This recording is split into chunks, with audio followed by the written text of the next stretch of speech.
Hey, what's up? Sorry for the crappy audio again, but again, it's the best I can do at the moment because I'm having some issues.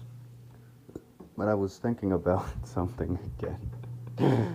My freaking rambles, and this would be better with some beer, but I just got water. It's fine. Anyway, and I was thinking about how in my last recording, I was talking about Worf in the CW because I ramble a lot and talk about nothing. And I think I made it very clear that I don't like the network. And I actually wouldn't mind if the network went belly up. You know what I mean? Because in a way, it would be a way to free the people working there, you know? It's kind of like liberating the people with actual talent so they can find employment elsewhere. And for whatever reason or circumstance, maybe some of them have escaped. Maybe there's a few that can't, but whatever. But I was thinking about the CW and how I'm trying to remember, but I don't think any character really apologizes. And I don't think. I mean, they may apologize, but I'm thinking of Supergirl and Batwoman and even The Flash. I liked The Flash at first, and out of all of them, I would say that The Flash was the best one. Um, Arrow was good for the first couple seasons, but then it kind of, some people are like, it gets better in the later seasons, or it gets, you know, it's a lot of, it's a lot of different varying opinions that kind of, say, well, the first half was good, well, the second half is good, well, it gets good, so nobody can really agree. But I thought The Flash was good at first. It was a lot more optimistic and a lot more, whatever, despite The Flash's deal. But I was thinking about how it was The Flash that actually had some good beats. They actually had some good emotional beats for the characters. And I remember there were a few scenes that were pretty good in terms of that, of building up the characters and having them examine themselves, or having them examine an option, or having them uh, admit they made a mistake, which Barry Allen does a lot. Um, but but guess what? I'm gonna bring up Star Trek again, cause But there was an episode of Star Trek later on. I think it's might be season 5 actually, called Silicon Avatar. And this is going to be a spoiler for that episode, and I'll try and be uh, fast. The episode opens up, of course, spoilers. The episode opens up, and it's Riker and Data and a few other members as they're helping this colony, um, out on this other planet it's about to form. When suddenly they're attacked by the crystalline entity, and they run for cover, and they take shelter in a cave. However, a woman that was in charge of the project that Riker was speaking to in the beginning of the episode is killed by the entity. And the crystalline entity, it attacks worlds and people and whatnot. And it basically rids a planet of all life. Much like in that other recording I mentioned about Star Trek, about that episode where they stumble upon a mystery on a dead world that was once alive. It's not the same entity that did that, but it's the same idea where it's completely barren, where there's not even insects, there's not even any bacteria in the soil. It feeds off a planet. Think of it like a giant snowflake version of Galactus. And they're hiding in the caves. and of course they get rescued by the Enterprise, and they're met with a scientist who's dedicated her scientific career to studying this entity, and she doesn't like Data immediately because she was part of the colony, um, Omicron Theta, I believe, that Data was found by Starfleet.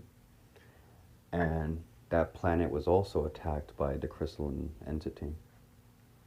What happens is that she's untrusting of Data because his brother, Lore, worked with the entity and actually helped it rid the planet of life.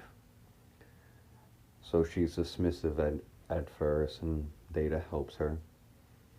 And it's revealed that her son was a member of that colony, that her son died along with the colonists. And she makes it very clear to Data that if she's been working with that thing, that she'll see to it that he's disassembled, you know. As the episode goes on, Data makes a suggestion on how to track it. When they do, she admits that he was helpful, and she actually asked him about, the colony and stuff. And Data reveals that he's actually been programmed with their journals, their log entries, even a little bit of their memories, And she asks about her son, And she says, did he ever blame me, for not being there, I keep saying, And the basic idea is that she was a scientist, but she was always away from home, and she left her son with friends. And Data tells her that her son was proud of her and happy for her career, and he didn't think anything bad about her, not in his memories or in the logs. They were all positive. And she asked Data about his life, what was he like? Data tells her that he played sports, which she got in letters, that there was a girl, and she didn't know about the girl. And it's a nice little moment, and you can see that the actress is happy to learn these things, but it's also very sad. And it's really the actress portrayal that really sells these scenes. And then later on, she asked Data if he could do something for her, if he could mimic her son's voice. She says that all she has left of him is in his head, and she knows he can replicate voices, and if she could read something or say something in his voice, and Data decides to read a journal entry or like a letter, and he starts reading it in her son's voice, and you can see that she's so happy and so sad to hear her son again. It's a very emotional scene. And, his letter is talking about how he likes living there, and, the family, friends, they're nice, but, they're not as funny as her, and how, he misses her and stuff, and she starts crying and breaking down, And afterwards, they're working on a way to communicate with it. And she wants to destroy it. Captain Picard is against it. And Captain Picard wants to communicate with it. He wants to figure out what it needs so he could prevent more disasters like this from happening, He even says that the sperm whale on Earth eats millions of cuttlefish, as it passes. But it's not evil, it's just feeding, and she quickly, retorts, but we're not talking about cuttlefish, we're talking about people. And anyway, they kind of summon the entity because it's drawn by the communication uh, method that they devised. And when they see it, it's beautiful. And everyone's sort of in awe of it because it is this beautiful, unique being. And it starts working, this gravitational echoes or something. And Captain Picard sees that it's working, that there are patterns emerging, and that communication is possible. And there's that hope that maybe if they're able to speak to it, to find a way to talk to it, that they could not only prevent further disasters, but maybe see more of this unique and beautiful specimen. And it's amazing. Even the mother says that it's beautiful.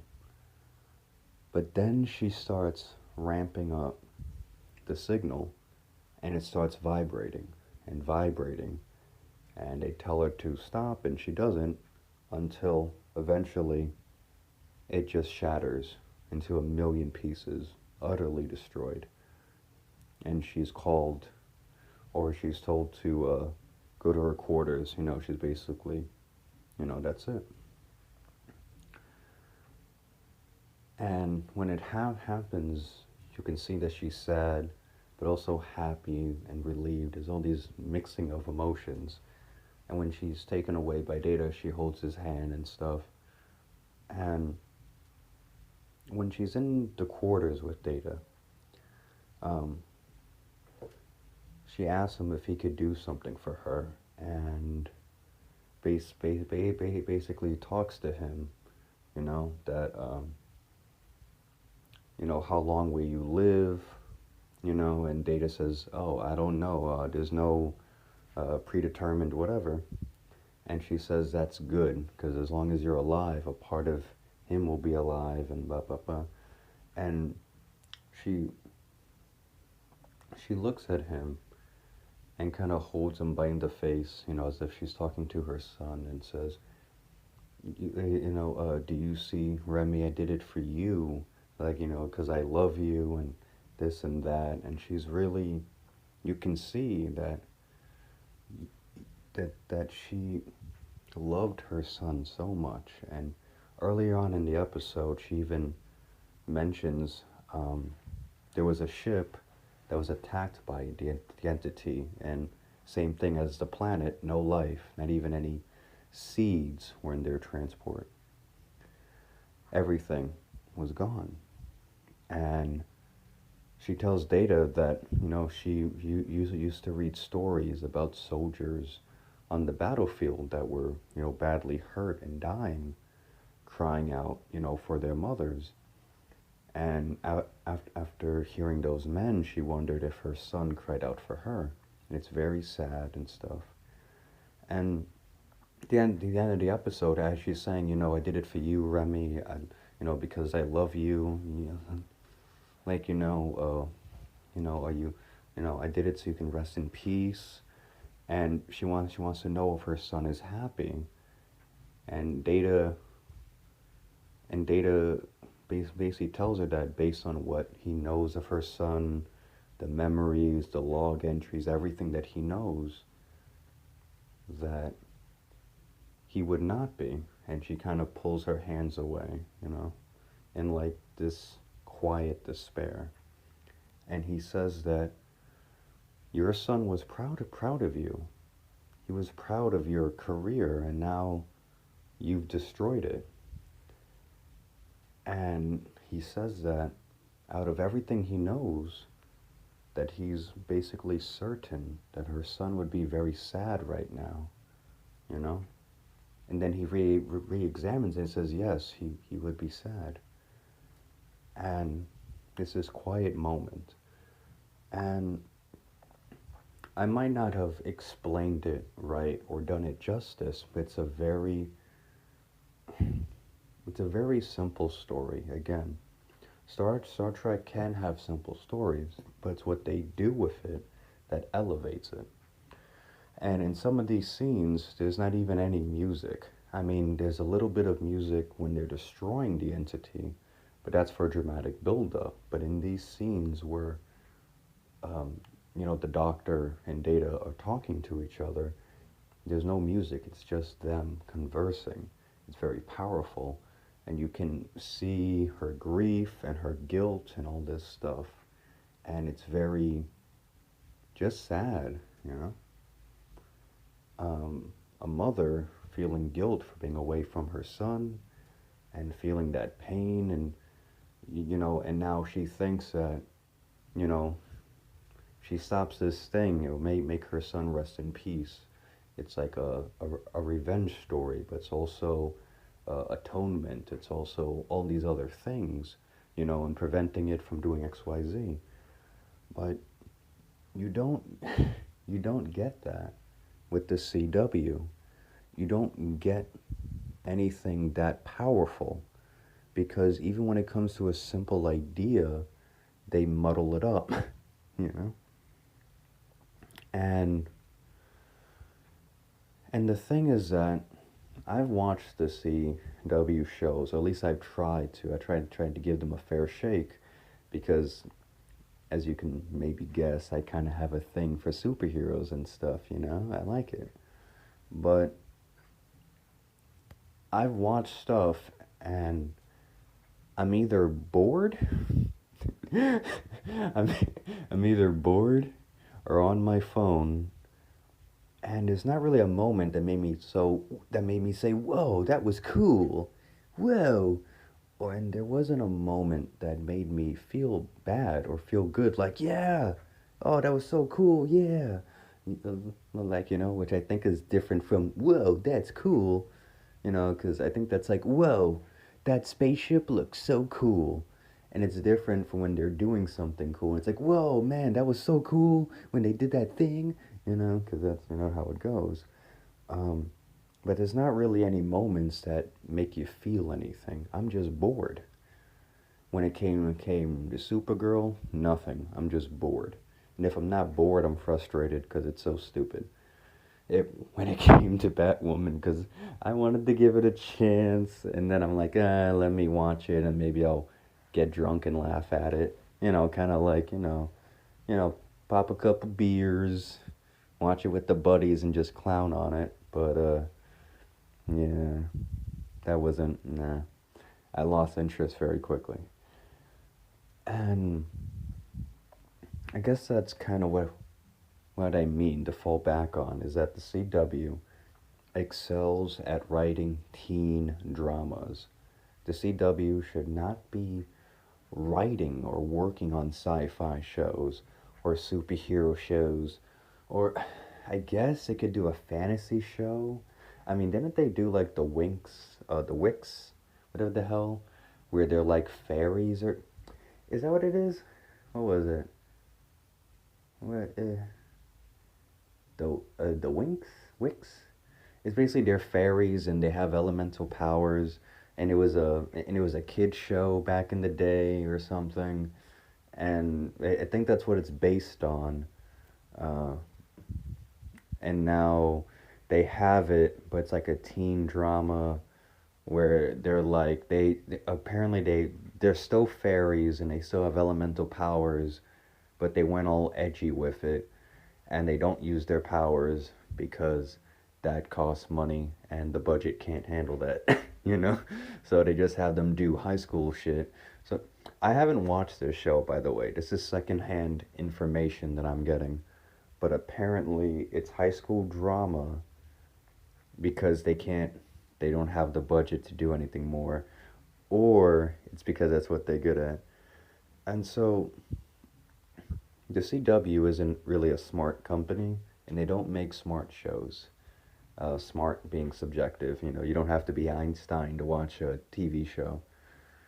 But again, it seems kind of unfair to compare the two. But in the story that I just described, it's a tale. It's a tale. It's a story about, again, they're you get to see a colony for the first few minutes. It gets attacked. They uh they retreat to safety. They get rescued. Now they send in an expert to study it because she wants to study the most recent colony attack. It's discovered, hey, we could track it. Hey, maybe we could communicate with it and see what it needs so we don't have to kill it. In the background, the main story is the doctor and Data. She doesn't trust Data. Data, reassures her, helps her. She asks about her son. She has this, it's very clear she feels guilty for leaving her son. She even says, she even tells Data that she meant to go back for him, but her work kept keeping her away. And she kept saying, I'll go next month. And she says, if I remember the lines verbatim, she says, I kept saying I'll go next month, but then there were no more next month, you know? And it's very powerful. There's no music, and that's what the CW does too. That kind of pisses me off, and it's really annoying. They'll try and do a scene that's supposed to be impactful.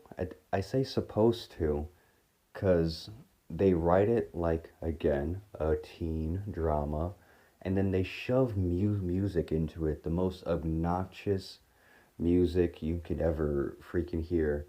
And they'll do a thing where a character says something sad, especially especially in Batwoman. So a character says something sad, and then as they're saying or having this conversation, the music will swell to some R&B type of thing. I don't know. Where it's like, and you know when I'm lost without you be. It's like, shut up! I'm trying to watch the scene. It's really loud and obnoxious, and then they sing something like, and now it's over. And if you, it's like, what the hell? And shut up. Can we just, it doesn't let the scene breathe. That's another thing. I don't know if that's a writing thing. But you gotta let the scene breathe. You gotta let the people hear the words, not just the words, but experience the acting. So just like in that ending scene where she's asking or Data to help her and to reassure her that I did it for you, Remy. I did it for you because I love you and I want you to rest in peace. Are you happy and all this other stuff? And there's no swelling of music. There's no when you feel. No, there's none of that. It's just them talking, and then Data simply tells her that I don't believe that that's true. And you see in her face the shock. Maybe she did something wrong, or maybe, yeah, like, she's never gonna get what she wanted anyway. And that maybe she did the wrong thing. And it's very powerful because it's basically the story of a mother who's guilt ridden, as I said before, and whose loss of her son has destroyed her, has brought on this obsession. And she was a brilliant scientist, and now everything she has is gone. Her son is gone, her career is gone, everything she has is gone because of her actions. And because her grief and her guilt, she couldn't move on. And it cost her everything. So that's very powerful. The CW can't do that. The CW, I'm just being mean.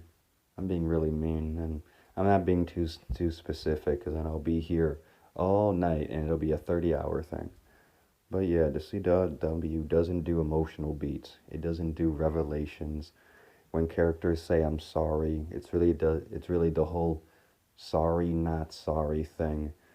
Every scene has to be swelling up with music. They can't let a scene just play out.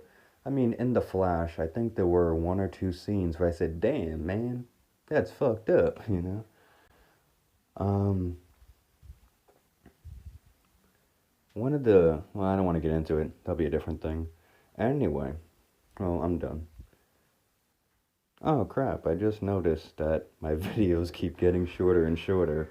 I don't know if that's good or bad, but I think that means it seems like every video, the first one went from 38 minutes, and then it was 29, and then it's 28, and then it's 27, and now it's like, I think the last one was like 23, and now this is 25. I don't know. Anyway, I'm just rambling on about nothing, but same thing with the last video. Watch the Orville. Okay, I'm done. I'll leave you alone. Peace out.